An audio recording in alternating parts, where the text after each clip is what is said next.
Hello दोस्तों, स्वागत है आपका हमारे चैनल में। आज हम बात करेंगे नीट 2024 के बारे में।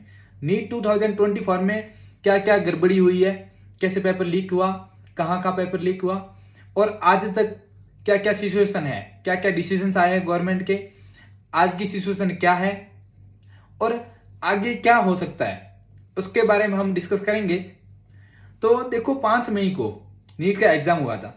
उसमें ऑलमोस्ट 24 लाख स्टूडेंट ने एग्जाम दिया, ठीक है। और 4 जून को आपको रिजल्ट मिल गया। अब रिजल्ट में देखो क्या हुआ, 67 स्टूडेंट थे, उनके 720 आउट ऑफ 720 आए। तो लोग सुप्रीम कोर्ट में गए। इसमें अलग पांडे, एल एन के सर, महेश्वरी सर वगैरह सब सुप्रीम कोर्ट गए। उन्होंने स्टूडेंट्स को सपोर्ट किया। सुप्रीम कोर्ट में याचिका दायर की गई। अब देखो, जो अलग पांडे ने केस फाइल किया, उसकी सुनवाई हुई आपको 13 जून को। तो 13 जून को क्या हुआ कि अलग पांडे ने बोला, भाई जो 1563 स्टूडेंट है, उनको आपने जो ग्रेस मार्किंग दी है, वो एक ऑनलाइन एग्जाम के बेसिस पे आपने उसको ग्रेस मार्क दे दिए। और हालांकि नीट ऑफलाइन एग्जाम है और ये आपने पहले किसी को बताया नहीं। तो एनटी ने अपनी गलती मान ली और जो 1563 स्टूडेंट थे, उनका वापस एग्जाम करवाने का फैसला लिया। इसके बाद कोर्ट में केस लड़ा गया कि काउंसलिंग पे स्टे लगाया जाए, क्योंकि अगर एक बार काउंसलिंग होगी तो उसके बाद एनटीए बोलेगा कि हमने 2 बार एग्जाम करवा दिया, हम तीसरी बार एग्जाम नहीं करवा सकते। लेकिन देखो, स्टूडेंट्स के फेवर में ये डिसीजन नहीं आया। कोर्ट ने बोला कि काउंसलिंग आपकी नहीं रुकेगी, ठीक है, काउंसलिंग पे कोई स्टे नहीं है। अब देखो, मेन घोटाले क्या क्या हुए थे और स्टूडेंट के फेवर में क्या क्या डिसीजन आए। अब मेन घोटाले देखो, 3 जगह की बात करते हैं हम। पहला था गुजरात का गोधरा। इसमें ऐसा हुआ, 1000 किलोमीटर दूर के स्टूडेंट्स जिन्होंने फॉर्म भरा, उन सबको वही सेंटर मिला। जैसे कि अपने बिहार के आगे, झारखंड के आगे, उड़ीसा के आगे, वहां के लोग जो 1000 किलोमीटर दूर के हैं, उनको गुजरात में सेंटर दिया गया। गुजरात में पूरा सिस्टम सेट था। गुजरात में ऐसे था कि OMR सीट भरने का सिस्टम था। लोग पहले से पूरी प्लानिंग लगा के बैठे थे कि कैसे आपको OMR खाली छोड़ के आनी है, कैसे OMR भरेंगे, ये पूरा सिस्टम लगा रखा था। पर क्या हुआ, पुलिस ने वहां पे गिरफ्तार कर दिया। एनडीए के सब कोऑर्डिनेटर सहित 5 लोगों को गिरफ्तार कर दिया पुलिस ने। अब देखो, बिहार में क्या हुआ। बिहार में ऐसा हुआ कि टेलीग्राम पे एग्जाम से 4-5 घंटे पहले सुबह जल्दी पेपर आ गया। अब उसी पेपर को रटवाया गया 20 से 25 स्टूडेंट्स को। जब वो स्टूडेंट पकड़े गए तो स्टूडेंट ने कबूल कर दिया कि हाँ, मैं ये पेपर रटवाया गया था और सेम टू सेम क्वेश्चन आए। पर मानो एनटी मान नहीं रही। अब देखो, एनटी बोल रही नहीं, एग्जाम फेयर हुआ है पूरा, कोई एग्जाम में प्रॉब्लम हुई नहीं है। और तीसरी सबसे बड़ी गलती कि हरियाणा का एक सेंटर है बहादुरगढ़, वहां पे सेम सीरीज वाले स्टूडेंट, उनको सेम सेंटर मिला हुआ। उसी में से 6 स्टूडेंट ने 720 आउट ऑफ 720 मार्क्स। तो ये तो एक कोइंसिडेंस मुश्किल से हो सकता है कि 720 आउट ऑफ 720 एक ही सेंटर से आ रहे हैं। इस बात को भी सुप्रीम कोर्ट में उठाया गया। ये सब चीजें हुई। अब उन चीजों के बाद हुआ क्या, देखो, जब एनटी पे सवाल उठाए गए तो एनटी ने माना नहीं। उसके बाद क्या हुआ, सुप्रीम कोर्ट गए। सुप्रीम कोर्ट ने 1563 स्टूडेंट्स के मार्क्स रद्द कर दिए। उनके लिए वापस एग्जाम होना है, आज हो गया उनका। और काउंसलिंग पे कोर्ट ने स्टे नहीं लगाया। यहां तक स्टूडेंट की सपोर्ट में कोई चीज नहीं थी। सिर्फ ये थी कि 1563 स्टूडेंट्स का एग्जाम रद्द कर दिया गया, उनका वापस होगा। लेकिन इससे क्या, जो लोग नकल करके इतने सारे नंबर लेके आए हैं, क्या ये कंपनसेट हो सकता है उससे? नहीं हो सकता। तो स्टूडेंट्स को इससे कोई फायदा नहीं हुआ। अब देखो, स्टूडेंट्स के सपोर्ट्स में क्या क्या चीजें आ रही है। अब स्टूडेंट के सपोर्ट में ये चीज आ रही है। पहली चीज ये है कि जो शिक्षा मंत्री धर्मेंद्र सर ने मान लिया नीट में गड़बड़ी हुई है और सख्त आदेश दिए जाएंगे। चलो ठीक है। फिर सुप्रीम कोर्ट में एक याचिका ये लगाई गई थी कि ये जो नीट का मैटर है, इसकी सीबीआई जांच हो। तो ये देखो, आपको 22 जून को सीबीआई जांच होने के निर्देश दे दिए। तो अब सीबीआई जांच होगी इसकी।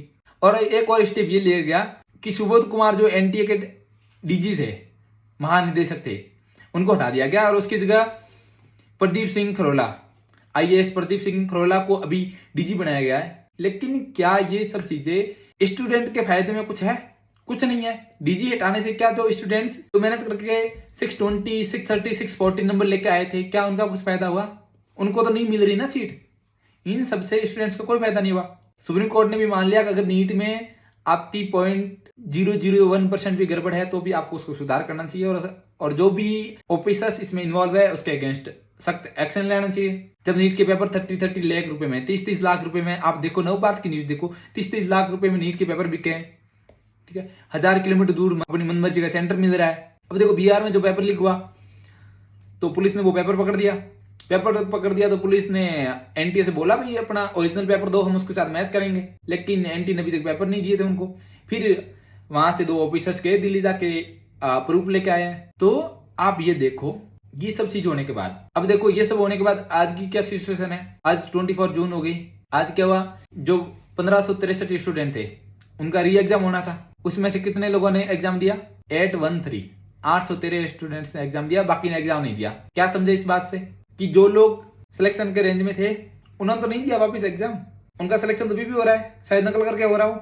ऐसा तो नहीं था 1563 को पूरा को वापस देना पड़ेगा, तो अपनी चॉइस थी वो, तो सबने दिया नहीं। अब उन्होंने दिया जिनका सिलेक्शन नहीं हो रहा होगा, ठीक है, वो लोग भी उसी कंपटीशन में आ जाएंगे। समझ रहे हो, ग्रेस मार्क ऐसे थोड़ी है 720 तक लेके ग्रेस मार्क देके, ऐसा भी हो सकता है कि आपके 450 आ रहे थे, आपको ग्रेस मार्क देख के 470 तक लगे, अब वो स्टूडेंट वापस एग्जाम दे रहे हैं, वो आ गए 600 तक। हो सकता है ना, एक कंडीशन हो सकती है ना, तो स्टूडेंट्स का इसमें कोई फायदा नहीं है। अब देखो, अब आपको क्या करना है। अब स्टूडेंट का क्वेश्चन है कि री नीट होगा या नहीं होगा। देखो मैं जेन्युइन ओपिनियन देता हूं। अब 8 तारीख को अपने सुप्रीम कोर्ट का डिसीजन आना है, डिपेंड करेगा उस पर मेरे को पता है आप लोग बहुत स्ट्रेस में होंगे। तो देखो, केरला ने अपने फॉर्म निकाल दिए है काउंसलिंग के लिए, ठीक है, और उधर आईपीयू ने अपने फॉर्म निकाल दिए है। देखो सबने अपना काम करना शुरू कर दिया काउंसलिंग रिलेटेड, तो मोस्ट प्रोबेबली काउंसलिंग होगी। अब ये जांच सीबीआई को दे दी है, तो इनके एग्जाम हो गए, जो स्टूडेंट्स के एग्जाम होने थे उनके एग्जाम भी हो गए। एनटीए ने दोबारा एग्जाम करवा लिया उनके लिए। अब तीसरी बार एग्जाम करवाना मेरे को नहीं लगता कि एनटीए करवाएगी, एनटीए इस बात को मानेगी। हालांकि सुप्रीम कोर्ट का डिसीजन आएगा तो वो मानना ही पड़ेगा एनटीए को भी, लेकिन जहां तक मेरे को लगता है, क्योंकि इन्होंने सीबीआई जांच के लिए आदेश दे दिया है, तो सुप्रीम कोर्ट के सामने एनटीए ये बोल सकती है कि भाई जहां जहां पेपर लीक हुआ, जिन जिन स्टूडेंट्स तक पेपर गया, हम उनका टेक्नोलॉजी से हम उनका पता करवाएंगे कहाँ का पेपर सर्कुलेट हुआ, जिस जिस ग्रुप से हुआ, जैसे भी हुआ, और जिन जिन स्टूडेंट्स जो स्टूडेंट्स इसमें इन्वॉल्व थे उसको हम काउंसलिंग से बाहर कर देंगे। एक यह डिसीजन हो सकता है उनका। बाकी रीनीट का डिसीजन होना हो सकता है, सुप्रीम कोर्ट है, कुछ नहीं कह सकते, लेकिन मुझे बहुत ही कम चांसेस लगते हैं, ठीक है। तो आप एक चीज का ध्यान रखें, अगर कोई स्टूडेंट है जिनको केरला का फॉर्म भरना था तो केरला के फॉर्म आ गए। अगर उसने इसी चक्कर में फॉर्म नहीं भरा तो वो काउंसलिंग से केरला की काउंसलिंग नहीं करवा पाएगा। क्या पता ऑल इंडिया की जो काउंसलिंग हो रही है उसमें आपका सिलेक्शन हो ना हो, केरला में आप जाना चाह रहे हो, तो काउंसलिंग के जो भी नोटिफिकेशन आ रहे हैं ध्यान रखें, एक्टिवली इन्वॉल्व रहे इनमें। कि रीनीट होने का चांसेस कम है, लेकिन सुप्रीम कोर्ट के डिसीजन तक का वेट करें, और तब तक बुक्स के कॉन्टेक्ट में जरूर रहे, बुक्स को फेंक के नहीं, ठीक है। और काउंसलिंग से रिलेटेड जो भी अपडेट आएगा हम आपके लिए लेकर आएंगे, तो प्लीज हमारे साथ बने रहे, हमारे चैनल को सब्सक्राइब जरूर कर दे, ताकि हम काउंसलिंग से रिलेटेड हर चीज को लेकर आए आपके पास। कोशिश करेंगे हम आपको पूरी काउंसलिंग के बारे में जानकारी देंगे, काउंसलिंग प्रोसेस में आपकी हेल्प करेंगे, कहाँ कहाँ सीटें वैकेंसी रह रही है, कितनी कट ऑफ जा रही है, कितनी कट ऑफ जाएगी, उसके बारे में भी डिस्कस करेंगे। तो हाँ, और हम आपको रोजाना अपडेट देंगे अपने शॉर्ट वीडियो के माध्यम से या फुल वीडियो के माध्यम से। तो हमारे चैनल को सब्सक्राइब जरूर कर ले। आपको सिर्फ एक काम करना है, थोड़ा सा आप बुक्स के कॉन्टेक्ट में रहे, आप आके सिर्फ हमारा यूट्यूब चैनल नई वीडियो आ जाए, शॉर्ट वीडियो या फिर बड़ी वीडियो आ जाएगी, उसमें रोज की अपडेट होगी, तो आप सिर्फ वो देखें और आप अपनी पढ़ाई में रखें। 8 तारीख तक पढ़ाई कर लें, थोड़े बहुत टच में रहे बुक के, और काउंसलिंग के जो भी आ रहे हैं जहां आपको पार्टिसिपेट करना वहां करते रहे, ठीक है। Thank you. चैनल को सब्सक्राइब जरूर कर ले।